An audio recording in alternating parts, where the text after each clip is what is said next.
The Dallas Mavericks suck. At the time of making this video, they have lost 7 out of their last 8 games, are the 11th seed in the Western Conference, and they're debating shutting down Luka and Kyrie for the rest of the season, despite the fact that it's still possible for them to make the playoffs. The frustrating thing is that no one wants to talk about why they suck, and I mean why they truly suck. As much as ESPN wants to focus on Luka and Kyrie, those guys are both legitimate superstars, and it's such a surface level way of analyzing the team. Sure, saying things like Christian Wood needs to be more assertive in the paint doesn't grab people's attention quite like saying it's all Kyrie or Luka's fault. But this is why I can't stand mainstream NBA media at this point, and why I rarely watch anymore. The Mavericks have way bigger problems than simply Luka or Kyrie, and I watched an entire segment on ESPN where they were talking about who's to blame, and they didn't even mention what I believe is the biggest issue with this group: rebounding. I understand that the NBA is now seen as this positionless sport, where bigs can play like smalls and smalls can play like bigs. But at a certain point, it might just make sense to take a more traditional approach and get a big who knows how to bang on the boards. Right now, the Mavericks don't have that. As things currently stand, they are the 3rd worst rebounding team in the entire league. And what's even worse than that is how they're the worst offensive rebounding team league-wide, and by no small margin, I should add. As I mentioned earlier, the Mavericks have lost 7 out of their last 8 games. But what no one is mentioning is how they were out-rebounded 7 out of those 8 games, and by a near double-digit average.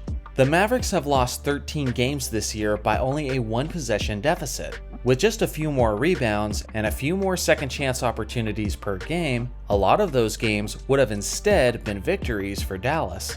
Another way of putting it is that there's no dogs in this starting unit. The energy, the effort, and the hustle plays are lacking with this group, whether it be on the boards or with their other area of weakness, the defensive end.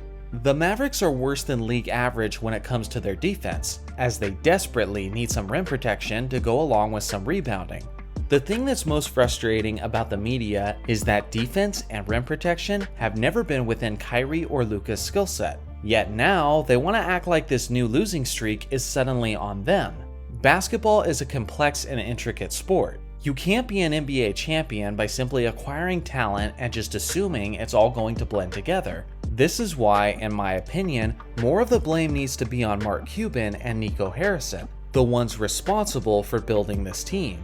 Problems like defense and rebounding were issues that existed before the Kyrie Irving trade. But of course, Kyrie won't help in either of those problematic areas. So why does Harrison make that deal in the first place? So he can simply say that he got Luka another star and he's done all that's required of him?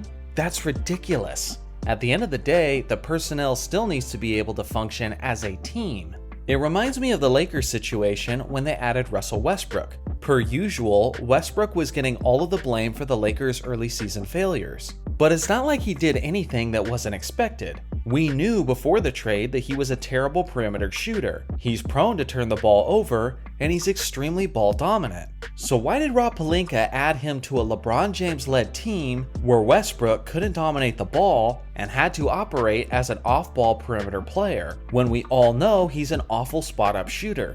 That blame was not primarily on Westbrook, but it was on Pelinka for putting together a puzzle with pieces that don't fit. That's essentially what Cuban and Harrison have done in Dallas, and regardless of their star power, they're not winning many games these days because of it. Again, this is the problem with the mainstream media nowadays. Rather than being honest and diving into the fascinating X's and O's of basketball, they ignore the details and focus on making everything about the big names. In some way, shape, or form, it's either Kyrie or Luka's fault, and somehow everything affects LeBron's legacy in one way or another. So what do you guys think? Do you guys still watch these mainstream debate shows? And who's truly to blame for the Mavericks' failures in Dallas? Let me know in the comments section below. Thanks for watching as always. Make sure to like and subscribe for more basketball content, and I'll see you guys in the next video.